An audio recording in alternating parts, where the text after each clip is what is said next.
এটা natural dyeing হচ্ছে। Natural ডাইংয়ের এটা প্রি মডেন্টিং প্রসেস। প্রি মডেন্টিংয়ে আমরা 100 গ্রাম ফাইবার নিয়েছি আর জল নিয়েছি 2 লিটার। 2 লিটার জলের জন্য পটাশিয়াম অ্যালাম নিয়েছি 200 গ্রাম।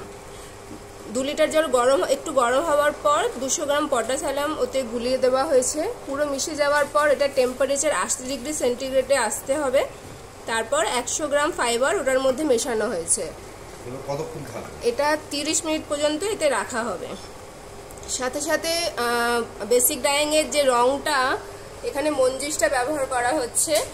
মঞ্জিসটা নেওয়া হয়েছে 60 গ্রাম। 60 গ্রাম মঞ্জিসটা থেকে রংটা বার করার জন্য 600 গ্রাম জল নেওয়া হয়েছে। 600 গ্রাম জলে রেশিওটা হচ্ছে 1:10 রেশিও। 600 গ্রাম জলে 60 গ্রাম মঞ্জিসটা এখন ভিজিয়ে রাখা হয়েছে। এটা 16 থেকে 17 ঘন্টা ভিজিয়ে রাখা হবে। পরের প্রসেসটা টুমরো করা হবে।